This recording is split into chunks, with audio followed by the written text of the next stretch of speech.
একটা স্টেজ করতে যেন পারে সেই সময়টা রাখতে হবে।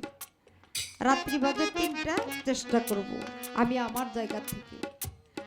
প্রশ্ন হলো আরেকটা, বাবা মনে আছে না, গুরুয়ে খুঁজলো ভক্তকে ১ বছর না ২ বছর না ২০ বছর।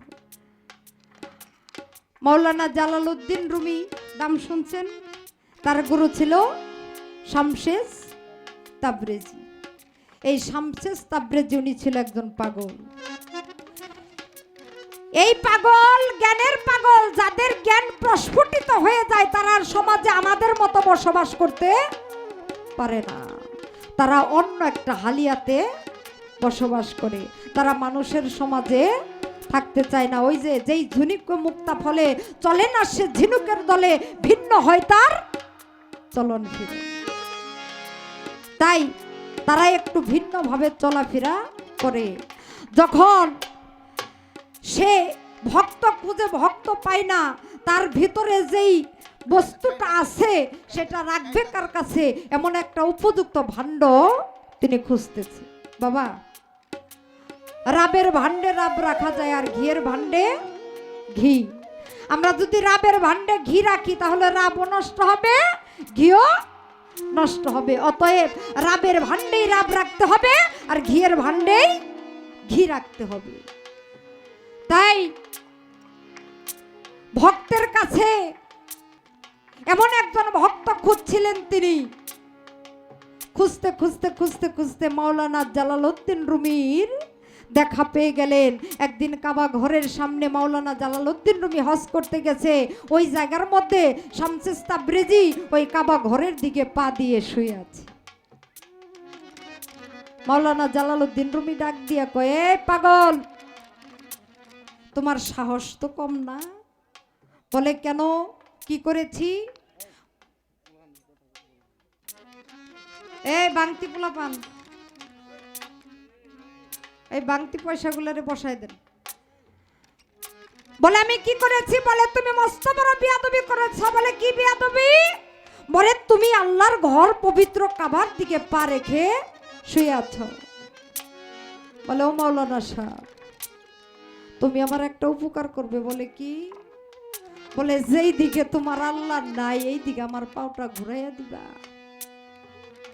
মাওলানা জালালউদ্দিন রুমি লক্ষ্য করেছে, দেখে এটা তো যেই সেই পাগল না, এটা তো সাংঘাতিক পাগল। মাওলানা জালালউদ্দিন রুমি পাগল হয়ে গেল। যেই পাগল বলতে পারে যে যেখানে আল্লাহ নাই সেই দিকে আমার পা ঘুরিয়ে দাও, ও সাধারণ কোনো পাগল না, ওরেই তো আমার দরকার। মাওলানা জালালউদ্দিন রুমি সবচাইতে বেশি মদ, গাঁজা, নারীর পর্দা, এই সমস্ত বিষয়ের উপরে উনি বেশি হাদিস লিখছে। মাওলানা জালালউদ্দিন রুমি পাগলের কাছে গিয়া কয়, পাগল, তুমি আমারে মুরিদ করো। বলে, মুরিদ করব, তার আগে আমার কিছু শর্ত আছে। বলে, কি শর্ত? ওই যে আমার ভাই আগে প্রশ্ন করছিল যে এক এক তরিকায় কিন্তু এক এক রকম শর্ত। বাবা, আমার মোহাম্মদী, আমার আল্লাহর নবী যখন মুরিদ করছে তখন শর্ত ছিল একরকম, যখন অলিয়া উলিয়ারা আসছে তখন শর্ত আরেক রকম। আবার কাদরিয়া তরিকার শর্ত একরকম, চিস্তিয়া তরিকার শর্ত একরকম, মুজাদ্দেদিয়া তরিকার শর্ত একরকম, নকশবন্দিয়া তরিকার শর্ত এক এক রকম। তাই যদি না হয়তো ভিন্ন তরিকা হইতো না। তখন বলে, আমার কিছু শর্ত আছে। বলে, কি শর্ত? বলে, তুই সব চাইতে, এই যে বই লেখছো, সবচাইতে কোন জিনিসের উপরে বেশি লিখছস? মাওলানা জালালউদ্দিন রুমি ডাক দিয়া কয়, আমি মদের বিরুদ্ধে লেখছি, গাঞ্জার বিরুদ্ধে লেখছি, নারীর পর্দার বেপর্দার বিরুদ্ধে লেখছি। বলে, তোর সন্তান কয়টা? বলে, আল্লাহর মাল 3টা, মতান্তরে 4টা মেয়ে। বলে, আমি মুরিদ করতে পারি, আমার কিছু শর্ত আছে। বলে, কি শর্ত? যে তুই যেই মদের বিরুদ্ধে বই লেখছস এই মদ আমার এনে দিতেইব, আমার এই মদ খাওয়াই তুইব। তবে আর কি করতে হবে? তোর ঘরে যে মেয়ে আছে সবচাইতে সুন্দরী মেয়ে কোনটা? কয় মেজুটা। কয় এই সুন্দরী মেয়েটা আমার কাছে দিতে হবে, আমি তাকে নিয়ে রাত্রি যাপন করব। মাওলানা জালালউদ্দিন রুমি তো পাগল হয়ে গেছে দেখে, এখন সব শর্ত মাইনে নিছে, পাগল রে বাড়িতে নিয়ে গেছে। বাড়িতে নিয়ে বাবা যেই মাওলানা সারা জীবন মদের বিরুদ্ধে লেখছে, তারে দেখলে কি কেউ মদ দিব? তারপরে উনি যখন মদের বলে এই মদ কিভাবে আনতে হবে, বলে তুই নিজে যাবি মদ আনার জন্য, তোর নিজের হাত দিয়ে আনবি আর তোর মেয়ের হাত দিয়ে ঢাইলা দিব, তবে আমি এই শরাব পান করব। মাওলানা জালালউদ্দিন রুমি কয় এই পাগলের মধ্যে কি আছে এটা আমার দেখবার আছে। চলে গেছে যেই পাড়ায় মদ বিক্রি করে।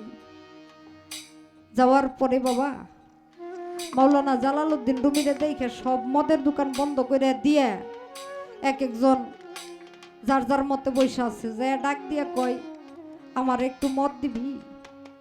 দোকানদাররা কয় এই মদ বেচা বাদ দিছি কতদিন ধরে। হায় হায় মাওলানা সাহেব কয় কি, আপনি না এইগুলা বাদ দিতে কইছেন, এইগুলা বাদ দিয়ে দিছি। চোখের পানি ছেড়ে দিয়ে বাবা কাঁদতে কাঁদতে দোকানের পায়ে ধরে কয় ভাই রে, আজকে আর তোদের মদের বিরুদ্ধে বলতে আসি না, আজকে আমার ঘরেই প্রয়োজন পড়ছে, আমারে একটু শরাব দে। নিয়ে গেছে বাড়িতে, নিয়ে মেজো মেয়ে সবচাইতে সুন্দরী এই মেয়েকে গিয়া বলে মা সারা জীবন তোদেরকে আমি শিক্ষা দিছি, ভিন্ন পুরুষের সাথে কথা বলতে পারবি না, পর্দার মধ্যে থাকবি, পর্দা ছাড়া হইতে পারবি না, কিন্তু আজকে তোর কাছে একটা জিনিস ভিক্ষা চাবো রে। বলে কি বাবা? জীবনে কোনোদিন আমাদের কাছে কিছু চান নাই, আপনি জন্ম দিয়েছেন, আপনি লালন পালন করেছেন, আপনার কি এমন চাওয়া যেটা আমি একমাত্র পূরণ করতে পারি? আপনার চাওয়া পূরণ করতে পারলেও নিজেকে ধন্য মনে করব বাবা।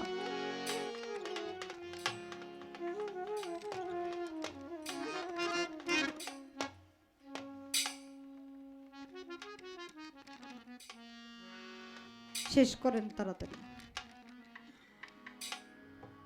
মেয়েকে ডাক দিয়া বলতেছে মারে এই পাগল আমারে শর্ত দিছে। কি শর্ত বাবা? পাগলের শর্ত হইলো এই যে মদটা আনছি, এই মদটা তারে তোর ঢাইলা দিতে হইব, তবে পাগল খাইবে। ও বাবা, একটা মানুষ মদ খেলে সে কি আর নিজের মধ্যে থাকে বাবা? হ্যাঁ, মদ খেয়ে যে বাবারে শালা কয় না? হ্যাঁ, আমাদের দেশে মদ খেয়ে মদ খুরেদের এটাই তো নিয়ম নাকি? কিন্তু একটা মানুষ যখন মদ খায়, সেখানে একটা সুন্দরী নারী থাকলে ওখানে কি ঘটতে পারে? মনের মধ্যে ভয়, তবু মেয়েকে ঘরের ভিতরে দিয়েছে, যা পাগলের সেবা কর।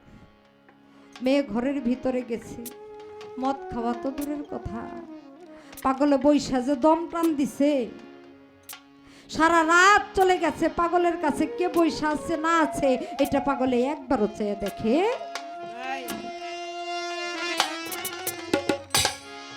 রাত চলে গেছে, সকালবেলায় বের হয়ে আসছে মেয়ে, বাবাই বসে রয়েছে দরজার সামনে।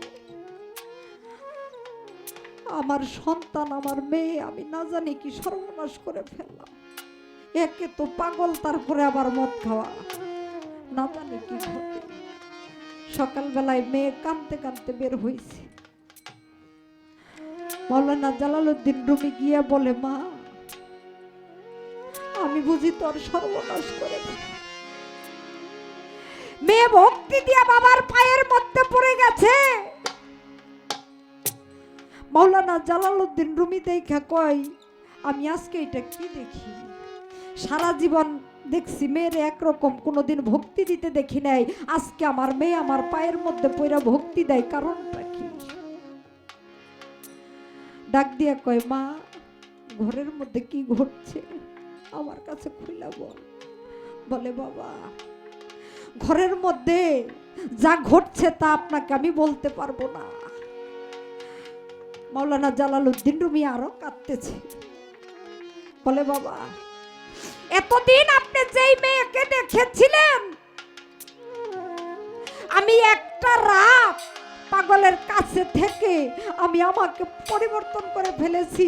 আপনার সেই মেয়ে এখন আর আগের মেয়ে আর এখন আমার মধ্যে নাই।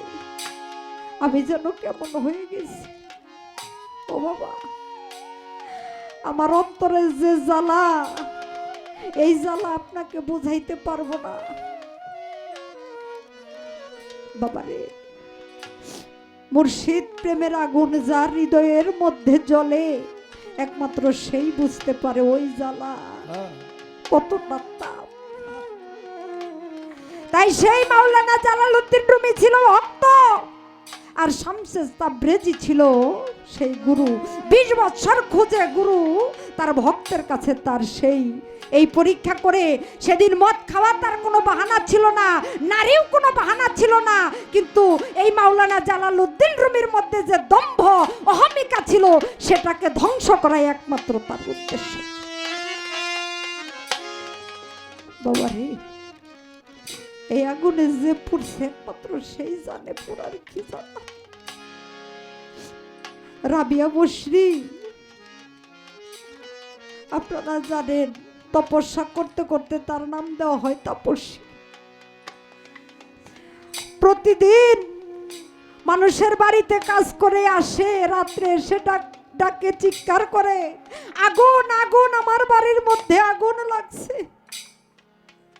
আশেপাশের মানুষ দৌড়ে আসে বাবা আগুন নেভানোর জন্য, কিন্তু এসে কোনো আগুন দেখে না। এইভাবে প্রতিদিন হয়। একদিন ওই প্রতিবেশীরা গিয়ে সরার কাজীর কাছে বিচার দিছে, বলে কাজী সাহেব, আমরা রাবিয়ার জন্য ঘুমাতে পারি না, রাবিয়া আমাদেরকে প্রতিদিন বিরক্ত করে। বলে কিভাবে? বলে রাবিয়া প্রতিদিনে কাঁদে, আমার আগুনে লাগছে আগুনে লাগছে, কিন্তু আমরা আসি, কিন্তু আমরা এসে কোনো আগুন পাই না। ও আমাদেরকে অযথা এরকম একটা ধোঁকার মধ্যে ফেলে। রাবিয়াকে ডেকে নিয়েছে, সরার কাজী ডাক দিয়া কয়, রাবিয়া, ওনারা যা বলছে তা কি সত্য? বলে কাজী সাহেব কি বলছে? বলে তুমি নাকি প্রতিদিন বলো আগুন লাগছে, কিন্তু একদিনও তোমার বাড়িতে আগুন লাগে না। মিথ্যে কথা বলে তুমি মানুষকে বিভ্রান্তিতে ফেলো, আসলে ঘটনা কি? কাজীরে ডাক দিয়ে